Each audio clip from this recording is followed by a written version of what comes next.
Assalamualaikum warahmatullahi wabarakatuh. Perkenalkan, nama saya Adistia Mayangsari dari Matrikulasi Lintas Jalur S1 Gizi Unimus. Pada video kali ini, saya akan mempresentasikan pokok pembahasan tinjauan kehalalan proses bahan pangan dengan judul Kajian Titik Kritis Kehalalan Sambal pada mata kuliah Pengawasan Mutu Makanan. Pembahasan ini saya dapatkan dari judul jurnal yaitu Sambal Makanan Khas Indonesia yang berpotensi mencegah aterosklerosis dan kanker, serta kajian titik kritis kehalalannya yang ditulis oleh R. Hutami pada tahun 2015. Kemudian ini terdapat pada Jurnal Agroindustri Halal volume 1 nomor 1. Kemudian kita masuk ke tujuan. Tujuan yang pertama yaitu mengetahui materi dan metode pembuatan sambal.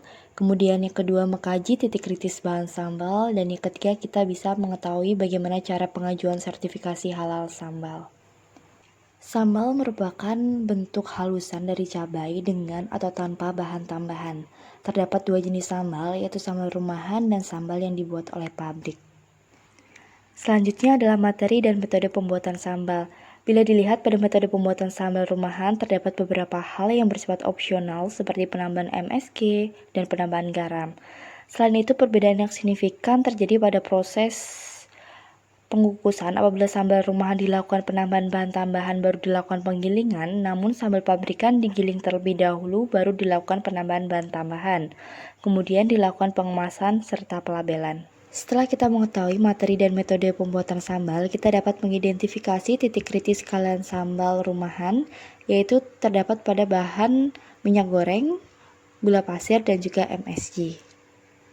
Kemudian titik kritis kehalalan sambal pabrik bisa kita lihat bahwasanya titik kritisnya ini lebih banyak karena lebih banyak bahan penolong yang digunakan, seperti menggunakan rempah-rempah, kemudian minyak goreng, selanjutnya gula pasir, penguat rasa seperti MSG, dinatrium isosinat, kemudian ada guanilat, kemudian menggunakan cuka, pengemulsi nabati, pengawet seperti kalium sorbat, dan juga natrium metabisulfit.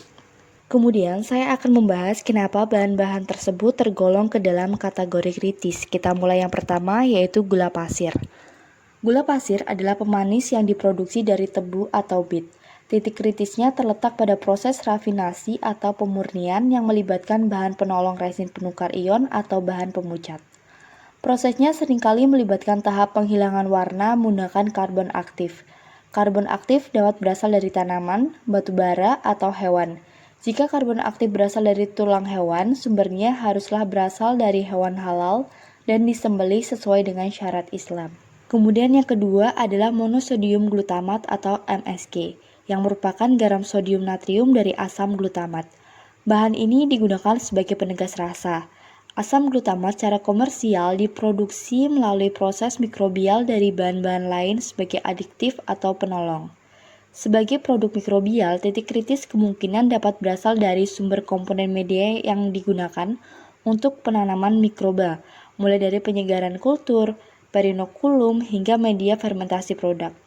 Kemudian yang kedua adalah sumber bahan penolong proses, seperti senyawa antibusa atau antifoam, kemudian bahan pemanen spora yang kadangkala menggunakan surfaktan, bahan pemecah sel untuk mengeluarkan produk intraseluler, karbon aktif, dan juga resin penukar ion. Kemungkinan selanjutnya yaitu adanya penambahan bahan tambahan pada produk akhir seperti bahan pelapis, bahan pengisi, bahan pengatur pH, dan lain-lain.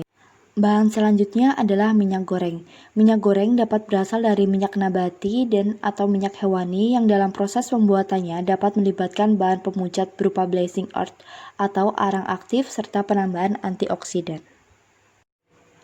Berikut merupakan dokumen yang dibutuhkan untuk pengajuan sertifikasi halal sambal, yaitu pada minyak goreng harus ada sertifikat halalnya, kemudian pada gula pasir itu juga perlu adanya sertifikat halal bila menggunakan bahan yang berasal dari hewan, dan juga apabila menggunakan resin penukar ion seperti gelatin maka diperlukan sertifikat halal untuk gelatin.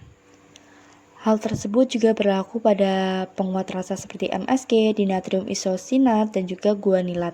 Sehingga apabila menggunakan bahan hewani maka diperlukan sertifikat halal. Sedangkan bila menggunakan bahan-bahan nabati maupun pengawet maka diperlukan diagram alir proses atau spesifikasi teknis. Simpulan pada presentasi kali ini yaitu titik kritis kehalalan sambal dapat dilihat dari sumber bahan baku, bahan tambahan, maupun bahan penolong.